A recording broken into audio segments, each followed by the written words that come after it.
Stage 4 మోకాళ్ల అరుగుదలకి నొప్పి లేకుండా కీళ్ల మార్పిడి ఆపరేషన్ చేయబడును.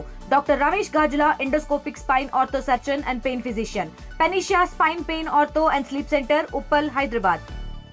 ప్రస్తుతం సినిమా పరిశ్రమలో నెలకొన్న ఈ స్తబ్దత ఏదైతే ఉందో, ఇష్యూ వివాదం, వేతనాల పెంపు వివాదం, ఒక కార్మిక నాయకుడిగా, నిర్మాతగా, దర్శకుడిగా రెండు విభాగాలకి సంబంధించిన వ్యక్తి మీరు, మీ వర్షన్ ఏంటి? వర్షన్ ఏం లేదు, ఇప్పుడు కొత్తగా జరగట్లేదు కదమ్మా. ఇది 2022లో జరిగింది, 2018లో జరిగింది. 50 రోజులు షూటింగ్ ఆపేసిన రోజులు చూసాము మనం. చూసి కొండంద వినేలుగుని పెట్టిన రోజులు చూసాము మనం. సో ఇప్పుడు ఇది కూడా అంతే. అది గతంలో ఇంతకుముందు చాలాసార్లు జరిగింది, చూసాం కదా. అట్లాగే ఇది కూడా జరుగుతుంది. బట్ ఏంటంటే ఎప్పటికప్పుడు 4 నెలలు 5 నెలలు లాగిన తర్వాత వీళ్ళు స్ట్రైక్ చేస్తామంటాం, లేకపోతే వీళ్ళు పని మానేస్తాం. స్ట్రైక్ ఎవరో చేయిస్తామంటారు. అప్పట్లో ప్రొడ్యూసర్లు పని మానేశారు 2 సార్లు. ఈసారి వర్కర్స్ మాకు డబ్బులు ఇస్తే చేస్తామంటున్నారు. ఇప్పుడు కూడా డబ్బులు ఇస్తే జరుగుతున్నాయి కొన్ని షూటింగులు, షూటింగులు జరుగుతూనే ఉన్నాయి. ఆగల, మొత్తం ఆగిపోలా. కొన్ని జరుగుతున్నాయి, కొన్ని ఆగుతున్నాయి. సరే, ఇప్పుడు కార్మికుల డిమాండ్ 30% హైక్ ఏదైతే చేస్తున్నారో అది ఎంతవరకు సమంజసం? సమంజసం అంటే ఇప్పుడు లెక్కేసుకుంటే సంవత్సరానికి 10% పెరగాలి కదా. 3 పదులు 30 అని వాళ్ళు అడుగుతున్నారు. ఇదేంటంటే మనకి రెగ్యులర్గా వర్క్ జరుగుతున్న వాళ్ళకి ఇట్లా ఉంటుంది. కంటింజెంట్ లేబర్ వీళ్ళు కానీ, బీడీ కార్మికులు కానీ, లేకపోతే మన ఫామ్ వ్యవసాయ కూలీలు కానీ, వీళ్ళందరూ కంటింజెంట్ లేబర్. వీళ్ళకి ప్రతి సంవత్సరం పెరగదు జనరల్గా. బట్ ఫార్చునేట్గా ఏంటంటే మన దీనికి సినిమా ఇండస్ట్రీలో మాత్రం ఇంతకుముందు మనం ఆనవాయితీ చేసాం. సంవత్సరం పెంచడం ఆనవాయితీ చేసాం. నేను ఉన్నప్పుడు, నారాయణరావు గారు ఉన్నప్పుడు కానీ ఆనవాయితీగా సంవత్సరం పెంచుకుంటూ వచ్చాం. ఇప్పుడు వచ్చేటప్పటికీ బాగా పెరిగిపోయినాయి అనే ఫీలింగ్ ఇప్పుడున్న నిర్మాతల్లో ఉంది. సో దాంతో వాళ్ళు 30% వీళ్ళేమో 3 ఏళ్ళు అయిపోయింది కదా, 4 ఏళ్ళు అయిపోయింది కదా, ఎందుకు పెంచుకుంటారు. వాళ్ళు ఒక్కసారి 30% పెంచితే మేమేమైపోతూ ఉంటారు. అది నిజమే, ఇది నిజమే, రెండు నిజమే. సో యాక్చువల్గా ఏంటంటే ఎట్టకు పెరగాలి కాబట్టి ఎంతో కొంత పెంచాలి కాబట్టి పెంచుతామని చెప్పి కూర్చోబెట్టి మాట్లాడుకుంటే ఈ 5 నెలల్లో అయిపోయి ఉండేది. ఇట్లా మార్చిలో నోటీసులు ఇచ్చారు. మార్చి నుంచి ఇప్పటికి ఆగస్టు వచ్చేసింది. ఈ 5 నెలలు మాట్లాడుకుని ఉంటే పని జరిగిపోయేది. మరి వాళ్ళు ఎందుకు మాట్లాడలేదు నాకు తెలీదు. ఇప్పటికైనా మాట్లాడుకుంటారు. ఇంత దూరం వచ్చింది కదా. ఇప్పుడు ఏమవుతుంది, అనవసరంగా బ్లాక్మెయిల్ లాగా అవుతుంది. ఇప్పుడు పెద్ద సినిమాలు రిలీజ్ ఉన్నప్పుడు న్యాచురల్గా వాళ్ళు 5 నెలలు నాకు సమాధానం చెప్పలేదంటే అవసరం వచ్చినప్పుడు వాళ్ళు అడ్డం పడతారు. అడ్డం పడ్డప్పుడు మనం ఏం చేస్తున్నాం, మనం బ్లాక్మెయిల్ చేసుకుంటాం. నిజంగా ఇవాళ కార్మికుడు కాదు నిర్మాతను బ్లాక్మెయిల్ చేస్తుంది, ప్రొడ్యూసర్ని బ్లాక్మెయిల్ చేసుకుంటున్నట్టు ఇది. ఎందుకంటే ఈ 5 నెలల్లో నువ్వు సెటిల్ చేసుకుని ఉంటే 10% 15% సెటిల్ అయిపోయి ఉండేది. ఇవాళ ఏ సమస్య లేకుండా పనులు జరిగిపోయి, ఇవాళ ఈ ఆగటం వల్ల యాక్చువల్గా ఈ పెద్ద సినిమాలకి ఏం ప్రాబ్లం లేదు. వాళ్ళు 30% ఇచ్చి కూడా చేసుకుంటారు, లేదనుకుంటే బయటికి వెళ్ళి చేసుకుంటారు, లేకపోతే రిలీజ్ ఆపేస్తారు. ఎందుకంటే 3 ఏళ్ళకి 4 ఏళ్ళకి ఒక సినిమాలు తీసేది, ఒక్కొక్క సినిమా జరుగుతున్న సినిమాలు. వాళ్ళకి ఇంకో 6 నెలలు ఆగినా వాళ్ళకి పెద్ద పోయేదేం లేదు. బట్ ఈ 30 రోజుల్లో 40 రోజుల్లో సినిమా తీసుకోవాలనుకునే వాళ్ళు 5 రోజులు ఆగిపోతే వాళ్ళ షెడ్యూల్ మళ్ళీ రీషెడ్యూల్ చేయడం చాలా కష్టం. అన్యాయం అయిపోయేది చిన్న ప్రొడ్యూసర్లు. అందుకని ఇది సెటిల్ చేసుకోవాల్సిన బాధ్యత అందరి మీద ఉండింది. చేసుకోవాలి, ఇప్పటికైనా చేసుకుంటారని అనుకుంటున్నాను. అంటే ఇప్పుడు చిన్న బడ్జెట్లో సినిమాలు తీసే నిర్మాతలు అంటూ ఒక 10 కోట్ల సినిమాకి దాదాపు 4 కోట్ల వరకు కూడా వేతనాలు అవుతున్నాయి అనేది వాళ్ళ డిమాండ్గా ఉంది. ఈ మధ్య ఎక్కువైపోయింది. 10 కోట్ల సినిమాకి 4 కోట్ల వేతనాలు దేనికి అవుతున్నాయి? హీరో రెమ్యునరేషన్లు, ఆర్టిస్టుల రెమ్యునరేషన్ మరి ఎక్కువ ఇస్తున్నాం. మనం ఆర్టిస్ట్ రెమ్యునరేషను 50% రెమ్యునరేషన్ ఇవ్వటం నీ తప్ప వాళ్ళ తప్ప? ఇప్పుడు మీరు ఎంత ఇస్తారు వర్కర్ విద్య ఎంత ఇస్తారు? మన మీటింగ్లో 15 కోట్లు ఇచ్చామని చెప్పారు. 150 కోట్లు 130 కోట్లు అయిందన్నారు. 150 కోట్లు 15 కోట్లు 10%గా 10% అవుతుంది. 10% అవుతుంది. బట్ చిన్న సినిమాకి 10% అవ్వదు. పెద్ద సినిమాకి ఏంటంటే అవసరం ఉన్నా లేకపోయినా జనాన్ని పెట్టుకుంటారు. వీళ్ళు కంట్రోల్లో పెట్టుకోవాలి, పెట్టుకోకపోతే వీళ్ళకే అవుతుంది. ఇవాళ చిన్న సినిమాకి ఎంతమంది అవసరం అంతమంది 30 మంది అవసరం, 40 మంది అవసరం, 50 మంది అవసరం చూసుకుని పెట్టుకోవాలి. అది లేకుండా 100 మందినో 200 మందినో పెట్టుకుని 4 కోట్లు ఇచ్చానంటే నీ తప్ప. జాగ్రత్తగా చేసుకోవాల్సిన బాధ్యత చిన్న ప్రొడ్యూసర్కి ఉంటుంది. వాళ్ళు జాగ్రత్త చేసుకోవాలి. ప్రొడ్యూసర్స్ కాస్ట్ కంట్రోల్ విషయంలో ఫెయిల్యూర్ అవుతున్నారు అనే కామెంటింగ్ 100% అవుతున్నారు. అదే ఇప్పుడు దాకా చెప్పింది నేను.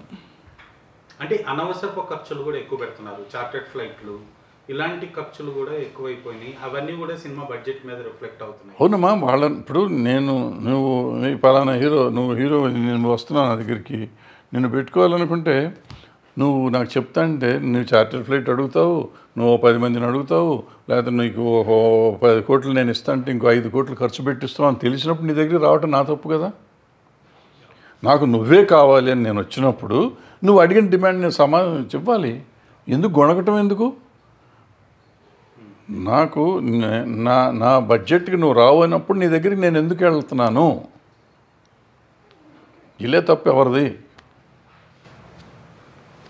అంటే ఇప్పుడు ఫెడరేషన్ నుంచే కార్మికులను తీసుకోవాలి, బయట నుంచి తెచ్చుకోకూడదు అనే మాట కూడా కార్మికుల వైపు నుంచి వినిపిస్తుంది.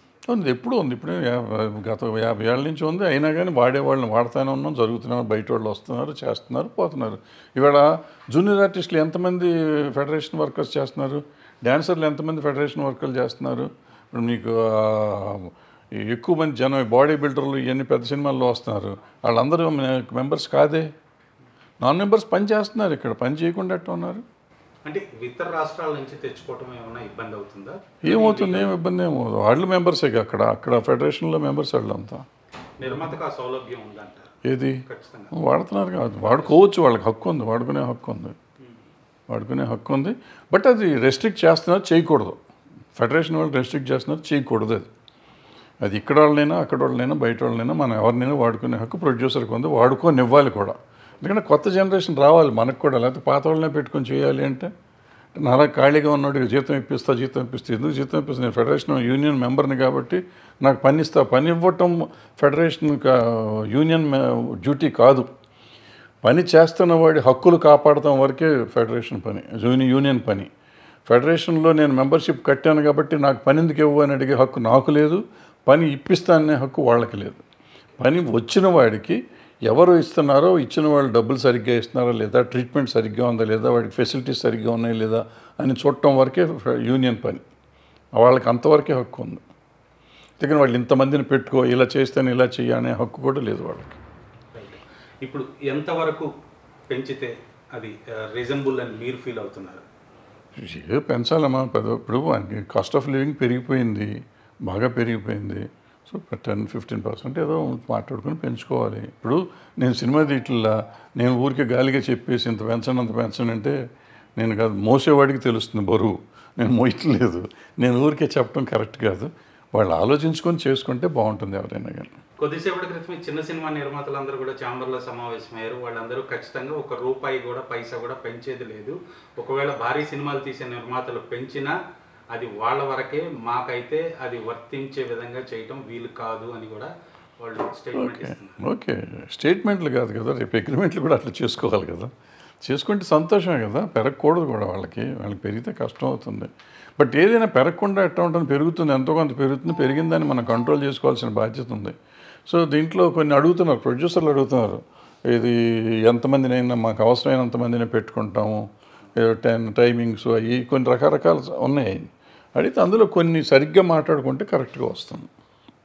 అవి వాళ్ళు అడిగే కూడా కొంచెం న్యాయబద్ధమైనవి ఉన్నాయి. ప్రొడ్యూసర్లు అడిగేవి కూడా కొన్ని న్యాయబద్ధమైనవి ఉన్నాయి. నాకు మొత్తం కరెక్ట్గా తెలియదు కానీ విన్నాను, నేను గుర్తురావట్లేదు. అవి కొన్ని కరెక్ట్గా ఉన్నాయి, వీళ్ళు అడిగే కొన్ని న్యాయంగా ఉన్నాయి. ఈ రెండు కూర్చొని సరి చేసుకుంటే అయిపోతుంది. ఛాంబర్ ఉంది కదా, కూర్చొని చేసుకుంటే అయిపోతుంది. బడ్జెట్లు పెరిగిపోయినాయి, టెక్నాలజీ పెరిగిపోయింది, మ్యాన్ పవర్ కూడా ఎక్కువ అవుతుంది, కలెక్షన్స్ రావట్లేదు, ప్రేక్షకులు థియేటర్కి రావట్లేదు అనేది ప్రొడ్యూసర్స్ వైపు నుంచి వస్తున్న కామెంట్.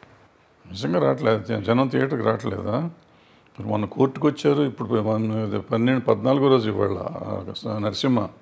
అంటే ఈ 6 నెలల సినిమాల్లో దాదాపు 5 సినిమాలకు 6 సినిమాలకు ఎప్పుడన్నా ఎక్కువ. నీ వయసు ఎంత? నీ వయసు, నువ్వు పుట్టిన కాడి నుంచి సినిమా హిస్టరీ తీసుకో. నువ్వు జర్నలిస్టు కదా, నాకు తెలిసి 30 ఏళ్ళ నుంచి ఉన్నావు జర్నలిజంలో.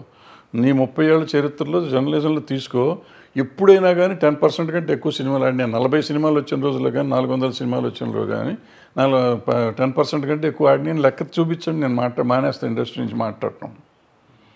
ఇప్పుడు తక్కువే ఆడతాయి. అప్పుడు యావరేజ్ సినిమాలు ఉండే ఆ రోజుల్లో. కొంతమంది మా బొట్టు వాళ్ళు చిన్న సినిమాలు తీస్తే యావరేజ్ సినిమా వచ్చి మా డబ్బులు మాకు కష్టం మీద బొటాబుట్లో వస్తూ ఉండే. ఇప్పుడు అవి రావట్లేదు, పోతే మొత్తం పోతుంది.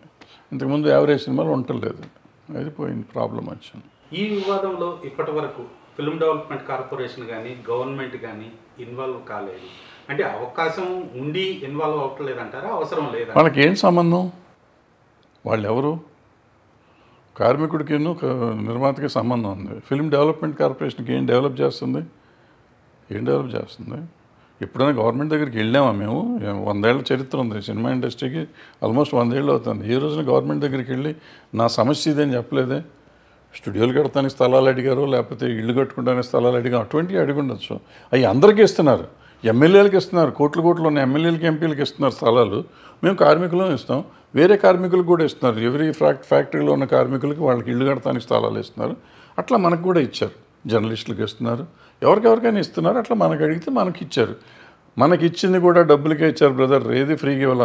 స్టూడియో సైట్లు డబ్బులతో కట్టే తీసుకున్నారు. మన అదేది చిత్రపురి డబ్బులు ఇచ్చే తీసుకున్నాం, అదేది ఫిలిం నగర్ డబ్బులు ఇచ్చే తీసుకున్నాం. ఏది ఫ్రీగా తీసుకోవాలా. ఆ రోజు ఎగ్జిస్టింగ్ ప్రివైలింగ్ రేట్ కంటే ఎక్కువ రేట్ ఇచ్చి తీసుకున్న ఈ మూడు స్థలాలు. ఇది ఫస్ట్ అందరూ గుర్తించాల్సిన విషయం. అందరూ ఫ్రీగా వచ్చేసింది దొబ్బేస్తున్నారు గవర్నమెంట్ దగ్గర అంటుంటారు. ఏది గవర్నమెంట్ దగ్గర ఆ రోజు ప్రివైలింగ్ రేట్ కంటే తక్కువకి తీసుకున్నారు నాకు ప్రూవ్ చేయమనండి ఎవరినైనా కానీ. ఊరికే మాట్లాడతాం కాదు ఇది.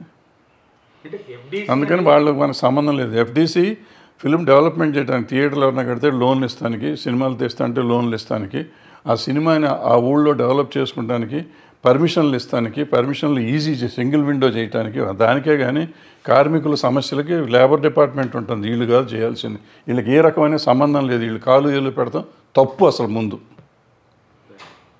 ప్రభుత్వం కూడా జోక్యం చేసుకోవాలి. లేబర్ డిపార్ట్మెంట్ కూడా ఇంతవరకు దీంట్లో అవసరం లేదు. నేను లేబర్ కమిషనర్ దగ్గరికి వెళ్ళారు కదా. ఇప్పుడు లేబర్ కమిషనర్ పరిధిలో వీళ్ళు లేరు, ఒక రకంగా పరిధిలోనే ఉన్నారు. ఇటువంటి కేసులు అక్కడికి వెళ్ళటం ఇంతవరకు చేయలేదు. వెళ్ళి చేసుకోవాలని చేసుకున్నప్పుడు మ్యూచువల్గా ఛాంబర్లోనే చేసుకోవాలి. ఛాంబర్ కాదంటే వీళ్ళు చేసుకోవచ్చు, కూర్చొని చేసుకోవచ్చు. అవి ఎప్పటికైతే అప్పుడు మళ్ళీ అక్కడ పెట్టి కోర్టులు కేసులు అవుతాయి. ఇక్కడ పెడితే ఒక రోజులో అయిపోతుంది కదా. ఇప్పుడు కొత్తగా సినిమా నిర్మాణంలో నటీనటుల్ని టెక్నీషియన్స్ని కూడా భాగస్వాములు చేస్తూ గతంలో కూడా వచ్చినాయి 1-2 సినిమాలు, ఈ మధ్య ఎక్కువని. ఆ పోకడ ఇండస్ట్రీకి మంచిదని మీరు భావిస్తున్నారా? మంచిదే, డెఫినెట్గా మంచిది. అంటే ఎలా మంచిది అంటున్నారు?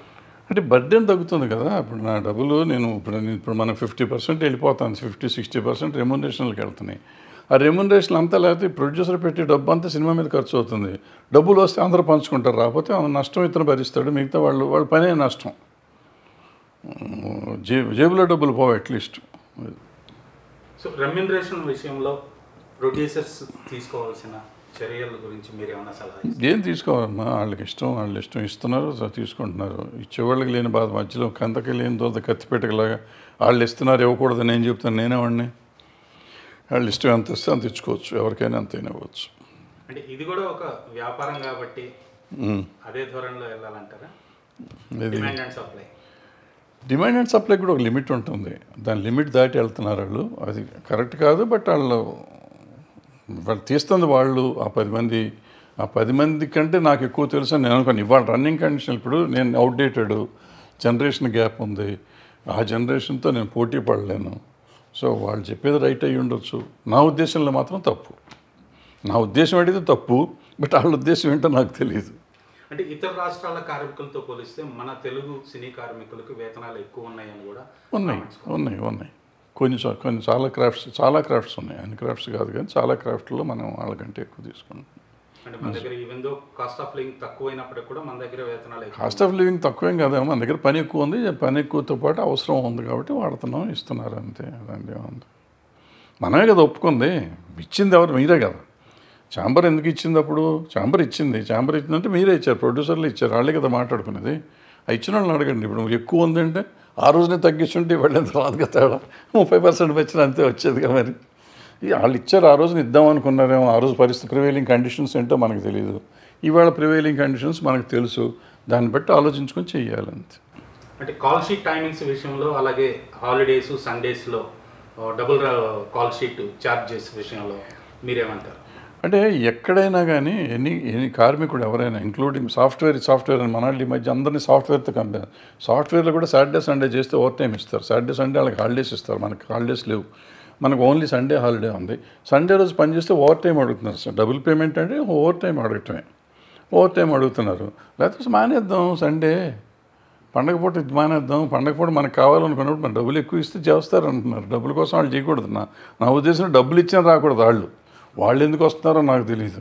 వాళ్ళు వస్తున్నారు కాబట్టి నీకు అవసరం కాబట్టి డబ్బులు ఎక్కువ ఇచ్చి చేసుకోరాదు, నష్టం ఏంటి? చెయ్యబాకు. ఇప్పుడు నా 30 రోజులు షెడ్యూల్ చేస్తున్నావు అనుకమ్మా, 2 నెలలు షెడ్యూల్ చేస్తున్నావు, 8 ఆదివారాలు వస్తాయి, మహా వస్తే ఇంకో 2 పండుగలు వస్తాయి, అంటే 10 రోజులు సెలవు. 10 రోజులు తీసేయి, 50 రోజులు షూటింగ్ చేయి, అయిపోయింది. నీకు రూపాయి ఎక్కువ పడదుగా. సింపుల్. కాల్ షీట్ టైమింగ్స్ విషయంలో 8 అవర్స్ అనేది ఇక్కడ వర్తించదు అంటే మనకు మొదటి నుంచి కూడా 8 అవర్స్ కాదు, 12 అవర్స్ ఉంటుంది. అంటే మార్నింగ్ 6 to 6 అంటే 7 to 7 చేసేవాళ్ళం, 7 to 6 చేసేవాళ్ళం పొద్దున్న నుంచి. Sunday sunrise call sheet అంటే ముందు ఎర్లీగా కొంచెం 2 అవర్స్ ముందు చేసి దానికి ఎక్స్ట్రా కాల్ షీట్ ఇచ్చాను. ఇప్పుడు వీళ్ళు ఏమడుతుందంటే 9 to 9 చేయమంటున్నారు, 6 to 6. అంటే పొద్దున్నే రావటం బతకం వేస్తున్నారు. ఎన్టీ రామారావు దగ్గర నుంచి అందరూ పొద్దున్నే వచ్చేవారు. ఇప్పుడు మన వాళ్ళు రాలేక మేము నిద్ర లేవలేమండి, కొంచెం లేట్గా పెట్టండి, లేట్గా 11ంటికి వస్తున్నాం కదా, ఇలా కాల్ షీట్ ఇస్తున్నాం, మేము నిద్రలేసి వచ్చేటప్పటికి షెడ్యూల్ అయిపోయింది, 12 గంటలు అయిపోతుంది. 12 గంటలు 5 గంటలు పోతుంది కదా, ఈ 5 గంటలు షిఫ్ట్ చేయడానికి 2 గంటలు లేట్ చేయండి అని వాళ్ళు అడుగుతున్నారు. అది ఎంతవరకు న్యాయం అనేది వాళ్ళు ఆలోచించుకోవాలి. పొద్దున్న లేచి రావాలి. మనకి ఇప్పుడు సినిమా మీద ప్యాషన్తో వస్తున్నామా, సినిమాని వాడుకుంటానికి వస్తున్నాం? సినిమా మీద ప్యాషన్తో వస్తే పొద్దున్న లేచి రండి, 6 to 6 చేయండి. వాళ్ళు చేయకపోతే అప్పుడు మాట్లాడదాం. 12 గంటలు చేస్తున్నారు, నీకు అవుట్డోర్ కాల్ షీట్ నీకు చేస్తున్నారు వాళ్ళు 6 to 6. మరి చేస్తున్నారుగా, మరి చేయట్లేదంటే కొత్తగా అడిగేదే ఉంది దీంట్లో. ఓన్లీ 9 to 9 అడుగుతున్నారు. 9 to 9 చేయాలంటే అవుట్డోర్ అవుతుంది. ఎప్పుడు ఫ్లోర్లో చేసినప్పుడు ఎప్పుడు 9 to 9 లేదు ఇంతకుముందు. ఇప్పుడు కూడా అడిగితే ఇవ్వచ్చు, వీళ్ళైన కార్మికులు చేసుకుంటే చేసుకోవచ్చు, అవసరమైతే చేయొచ్చు. దాన్ని ఏదో ఒకటి మాట్లాడుకోవాలి కదా, ఒక డిస్కషన్కి వస్తే జరుగుతుంది అది. బట్ అది అవసరమా అవసరం లేదా అనేది ఆలోచించుకోవాలి. ఇది అవుట్డోర్ కాల్ షీట్లో అవుతుంది. అవుట్డోర్కి ఏమవుతుందంటే సాయంత్రం అయ్యేసరికి నైట్ వెళ్ళిపోతుంది. అందుకని నైట్ వెళ్తే ఎట్టాక పనికిరాదు. పొద్దున్న వేరు, సాయంత్రం వేరు. చీకటి పడ్డాక ఏం చేస్తారు? 6 o'clock ప్యాకప్ అయిపోతుంది. అందుకని 9 to 9 కాల్ షీట్ చేస్తే నీకు పగలైపోయినాక రాత్రి ఏం చేస్తావు? అనవసరంగా అడిగి తీసుకోవటమే, టైం వేస్ట్. ఫ్లోర్లో షూటింగ్ చేయటం మానేసి చాలా కాలం అయింది. ఎందుకు దాన్ని అడుగుతున్నావు నువ్వు? తెలియదు ఎందుకు. డే లైట్లు వాడినా కానీ వెనకాల చీకటి ఉంటుంది బ్యాక్గ్రౌండ్. మన టెక్నాలజీ నాకు తెలియదు అండి, వెనక చాలా కానీ వెన్నెలు తెస్తారో లేకపోతే ఎండ తెస్తారో నాకు తెలియదు. బట్ అది కరెక్ట్ కాదని నేను అనుకుంటున్నా. బట్ ఇవాళ టెక్నాలజీ నాకు తెలియదు. మరి రైట్, ఈ వివాద పరిష్కారంలో మీరు ఏమైనా జోక్యం చేసుకుంటున్నారా? మీ పాత్ర పిలిస్తే వెళ్తామా, లేకపోతే మనకి పిలవని పేరెంటానికి వెళ్ళి గొడవ చేయటం మనకి అవసరం అని చెప్పి మనకు సంబంధం లేదు. బట్ డెఫినెట్గా నాకు అందరూ కావాల్సిన వాళ్ళు, 2 వర్గాలు కావాల్సినవి, ఇద్దరు బాగుండాలి. ఎందుకంటే నాకు ఇవాళ అన్నం పెట్టి వాళ్ళు ఈ మాత్రం కూర్చొని మాట్లాడే పరిస్థితి నాకు ఉందంటే సినిమా ఇండస్ట్రీ ఇచ్చిందే. ఇటు కార్మికులు కానీ ఇటు నిర్మాతలు కానీ ఈ ఆర్గనైజేషన్స్ అన్నీ నాకు అన్నం పెట్టినవి, గౌరవాన్ని తెచ్చినవి, నాకు ఒక రెస్పెక్ట్ ఉంది వాళ్ళ మార్కెట్లో అంటే ఈ సినిమా ఇండస్ట్రీ వల్ల వచ్చింది. సో ఇండస్ట్రీలో ఉన్న అందరూ బాగుండాలని కోరుకుంటానికి నాకు ఇటువంటి సమస్యలు రాకుండా ఉండాలి. వస్తే నాకు బాధేస్తుంది. ఎందుకంటే నేను 2 వర్గాలని రిప్రజెంట్ చేసాయి. అక్కడ ప్రెసిడెంట్ చేసా, ఇక్కడ ప్రెసిడెంట్ చేశా. నాకు ఎవరు బాధపడ్డా నాకు బాధేస్తుంది. నాకు పోవాలి నా కొడుకులు అనే ఫీలింగ్ నాకు ఉండదు. ఇద్దరు బాగుండాలనే కోరిక నాకు ఉంటుంది. తెలుగులో ఫాస్టెస్ట్ న్యూస్ ఇప్పుడు కొత్త అవతారంలో 5 సెకండ్లోనే పూర్తి వార్తా సమాచారం మీ చేతిలో. సోషల్ మీడియా ట్రెండ్స్ మీ కళ్ళ ముందుకే live TV and voice search ఆప్షన్స్తో ఇప్పుడే డౌన్లోడ్ చేయండి. యాప్ లింక్ డిస్క్రిప్షన్లో ఉంది.